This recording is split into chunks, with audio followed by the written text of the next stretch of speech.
How the hell you gonna go up to the damn opponent's team? I cannot fathom this. He went up to the opponent team, told them, you know what? I think I'm gonna have 43 points tonight. And then drop exactly 43 points. Not a point less or a point over. Before the game even started. What's good, YouTube? It's your boy Domo Love Sportsman, and I'm back again with another reaction video. And today we got Larry Bird back in the office, aka MJ Kryptonite, aka the Man in Green. We got him back in the office today, man. And today we got 15 NBA legends who were terrified of Larry Bird. We finna see who really feared that man. You know what I'm talking about? But if you're new to the channel, go ahead and hit that subscribe button. If you love sports, this is the place for you. Beat that like button up like Mike Tyson, you know what I'm saying? By the weave his ass, you know what I'm talking about? But I ain't gonna hold y'all no further ado. Let's get right into this video, man. Yes, sir. But Larry Bird was cold. I don't think nobody ever could get out with him. He talked trash against us, talked trash with against everyone else.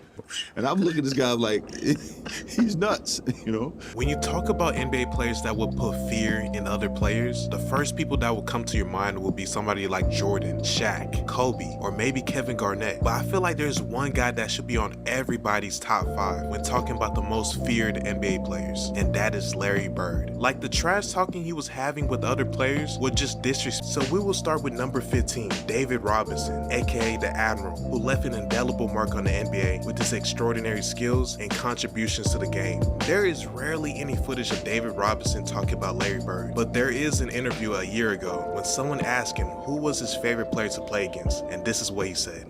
And I know a lot of you young folks may not really remember Larry Bird that well, but that man was a magician. And yeah, no, he was amazing. And he was 6'9", and he had the skill set of a guard.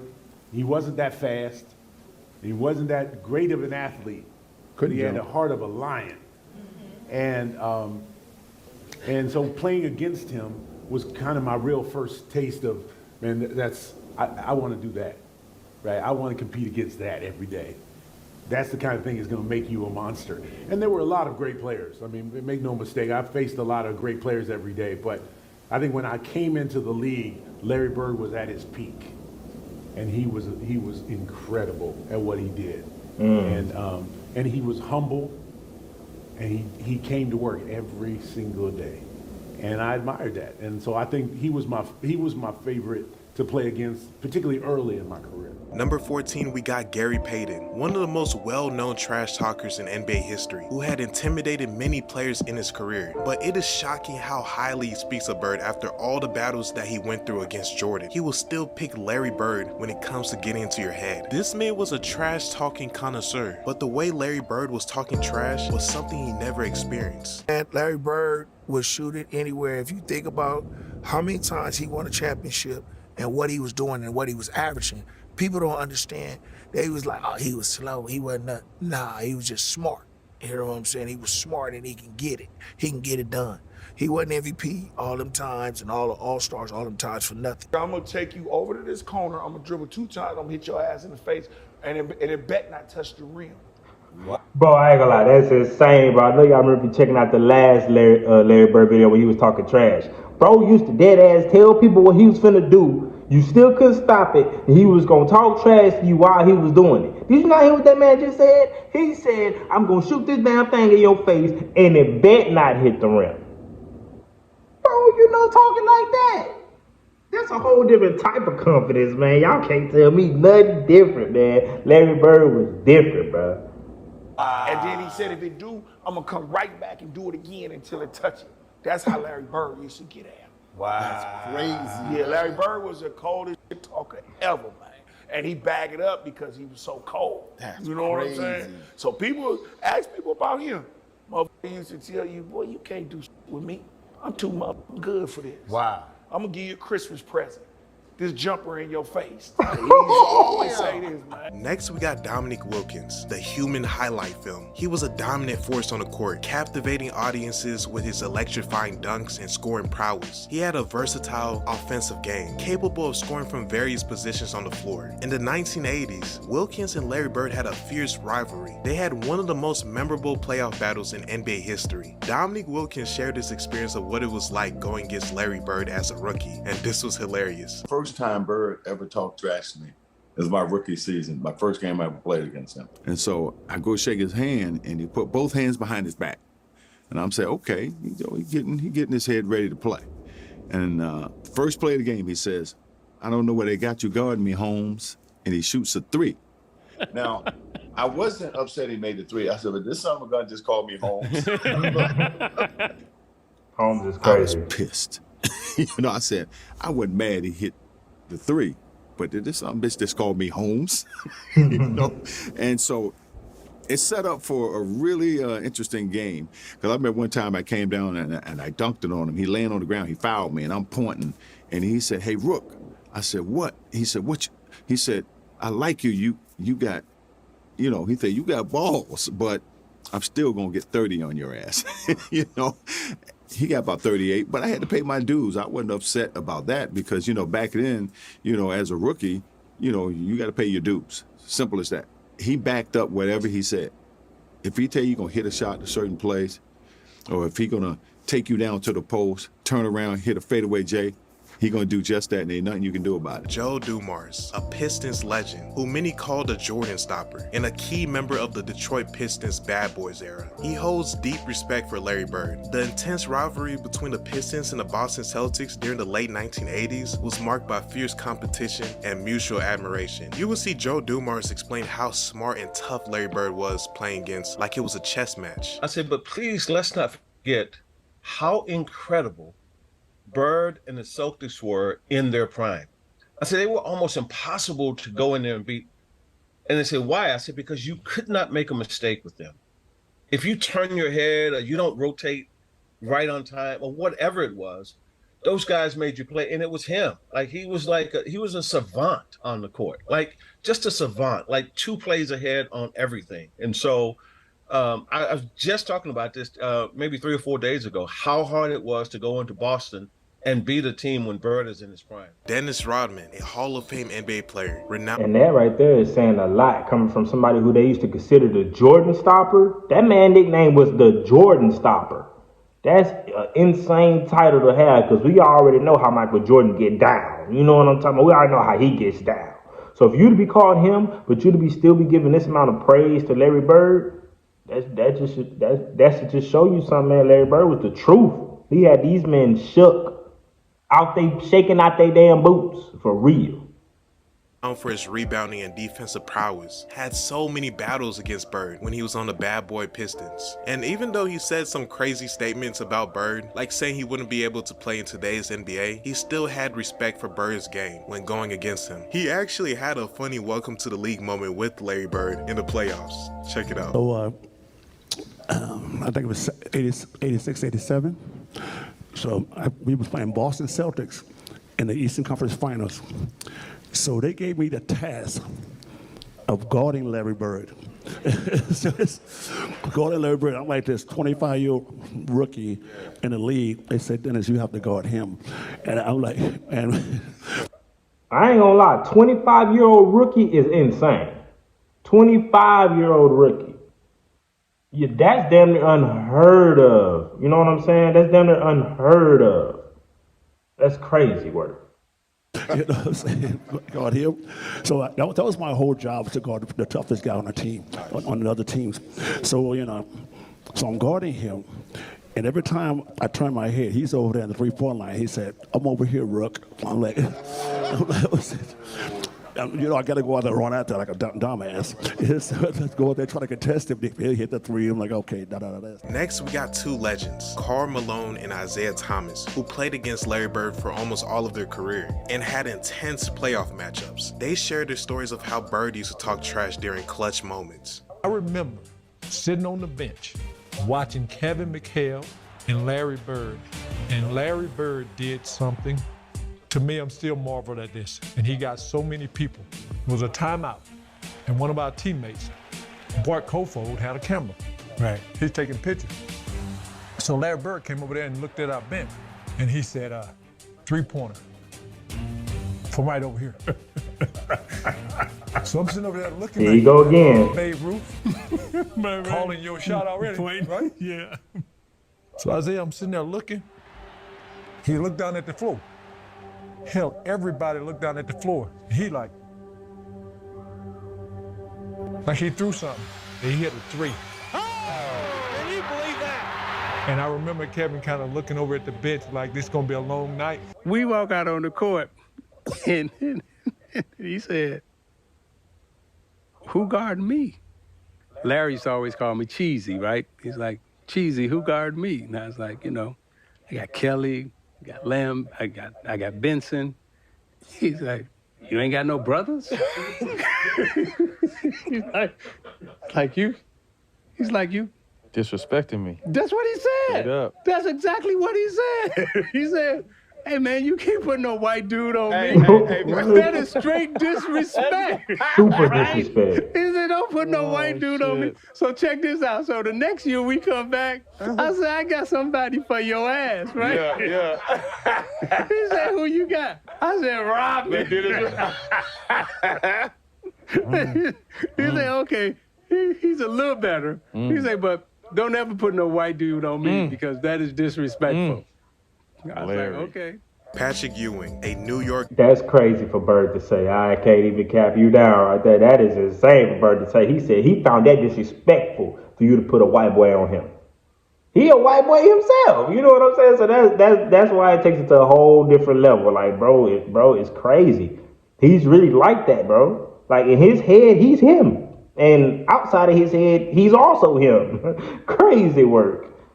Knicks legend and one of the best centers of all time, is close friends with Larry Bird and has voiced admiration for Bird's skills, basketball knowledge, and leadership on multiple occasions. And he told people that Larry Bird's trash talking was the real deal.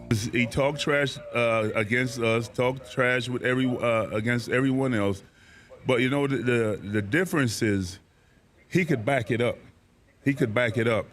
You know, I remember, like I was saying, growing up in Boston, people all used to always talking about that he can't jump, he can't do this, he can't do that. And, a lot of my friends was like that. I got to the league, I called all my friends back up. I said, all that trash that you were talking, you need to squash all that. This man is great.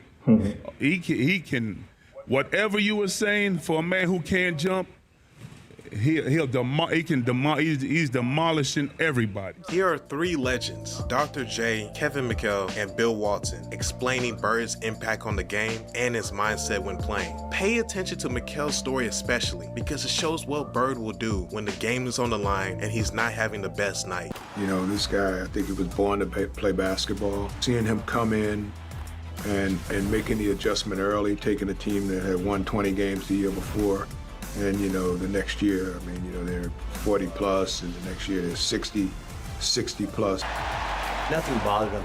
Unbelievable competitor, great hands, great vision, great feel for the game, and just, could go out every single night and just play at an unbelievably high level. Didn't have to shoot the ball really well to have a good game because he did so many different things. I'm out, I'm inbounding the ball. Larry, we're walking. We drop a play. We're walking out there. Larry says, "I'm gonna shoot a 3. I'm gonna win it right here." And I'm like, "Larry, no. I just make it 2. We're just going to overtime." I'm thinking, my God, you haven't made a shot all game long. Don't do that now. So we walk over there, and Larry walks by the bench, and he tells the Phoenix bench, he said, "Nah, I'm fixing to jump out here, bust this play, and knock a 3 down on you and go home." And the bench looks at him and stuff. So Larry busts the play, jumps out, gets the ball on kind of in front of their bench at 3-point line, shoots it. As he lets it go, he looks at the bench and said, "Told you so," and starts running to the locker room. The ball rips through. We win by 1, and the bench coaches have this. El Bianchi's got this look on his face, like honestly, like he's seen a ghost. He's just sitting there. And I walk by and I go, "Does it all the time." And El Bianchi just shakes his head. But that was classic Larry. a will to win, unbelievable amount of confidence. But the best thing was he had no idea what I was thinking in my mind. Like, am I really going to throw it to him? He hasn't made a shot all the fourth quarter. He ran in, and by the time I got in there, he had already popped a beer. He had a beer in his hand. He was laughing. And I just walked up to him and gave him a hug and said, man, you are something. Nobody worked Crazy as hard as work. Larry. He was the first guy there. He was the last guy to leave. He wore that body out with the jumpers and the running and the movement and the concentration and the focus and the discipline and the sacrifice. He had it all. He wanted the light on him. He wanted the focus, and he wanted that ball. And if it ever got to the point where Casey Jones, a coach who we just loved and would do anything for, if Casey would ever call somebody else's play, Larry would just say, no, I'm shooting this ball, and he would. 2 seconds on the shot clock. Bird wants a 3 out of it, and he gets it. Next, we have 2 NBA legends who are in my top 5 of all time, Magic Johnson and Kareem Abdul-Jabbar. They both said Larry Bird was the best guy they played against. And listen to how they describe Bird's game. You can tell that it was war when getting ready to play against that man. And you had to be on your A game at all times. The best guy I played against might have been, Larry Bird, someone like that. How good was Michael Bird? Jordan. I don't think people don't look appreciate at him and think, they he's said, a white guy, he's slow guy. a chubby white guy. He wore us out, because this muscle here, the one between his ears, that was his. Everybody keeps saying that. It was like he may not have been super athletic, but he will get you with the mental games, you know what I'm saying, and how good he was and how skilled he was in every other department of basketball. Sometimes you don't have to be athletic, you know what I'm saying? I'm not trying to compare the two at all, but I'm just saying, like, you take, for instance, like in today's era, like a Luka. You know what I'm saying? A Luka, he ain't super athletic. He kind of slow, but he gonna beat you every time because he got that 3-point shot. His IQ is out the roof. He knows how to use his body. You know what I'm saying? He beats you with other aspects of the game. He's not like all these other superstar players, you know what I'm saying, that were gifted this tremendous amount of athleticism, you know what I'm saying, which makes him a little different. I'm not going to lie to you. Best, because he made the 3-pointers and he had assists and rebounded, steals.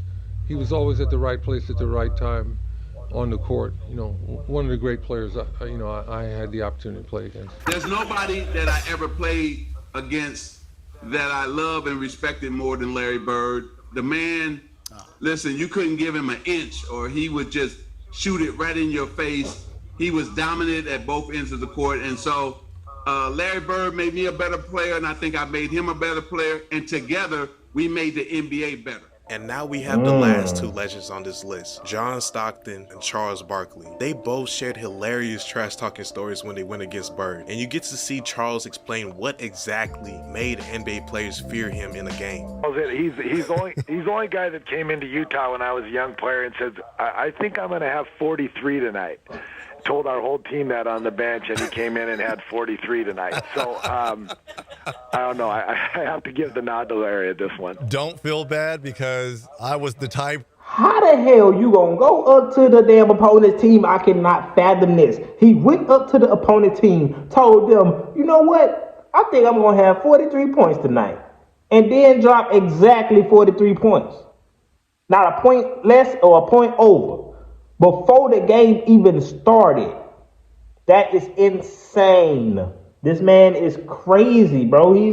What? He's crazy, bro. Seriously.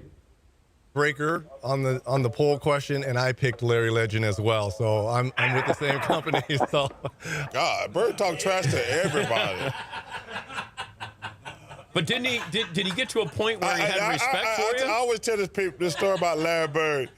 I remember him, he was cursing under his breath. And I asked him, I said, Larry, what's going on with you? He says, you guys are being disrespectful to me. And I says, what are you talking about? He says, you guys are putting a white guy on me. That's disrespectful. Wait, who's the white guy you put on him? I can't remember who it was. I just started laughing. I had no comeback when he says, it's disrespectful when y'all put a white guy on me. And I'm sitting there like, I'm laughing in the middle of a game. Like, Larry beat you with his will and his mind, but he didn't have the athletic ability that Kobe and Michael and LeBron and those guys had. Yeah. Larry willed himself and his team to win. Man, that was a crazy video, you know what I'm saying? NBA legends who was terrified of the man Larry Bird, you know what I'm saying? Larry Bird has so far been one of my favorite people to cover, you know what I'm saying? Doing my little homework series that I'm doing. I've been having a blast reacting to Larry Bird videos, you know what I'm saying? I also see somebody recommend that I need to do Charles Barkley, so I'm for sure gonna do Charles Barkley for you guys, you know what I'm saying? And I have that Bird and Magic documentary coming. I promise. You know what I'm saying? It's in the works. I've been trying to manage in my time, you know what I'm saying? But when I find the perfect amount of time, because that's a pretty long video, as you guys know, when I find the perfect amount of time to do that, it'll be headed your way. I promise you, and it's very, very soon. But if you're new to the channel, go ahead and hit that subscribe button. If you love sports, this is the place for you, man. Hit that like button for your boy, you know what I'm saying? Hit that like button, like, and hit that subscribe button as well. It's your boy Dominique Wilkins Sports, and I'm out of here, man. Peace.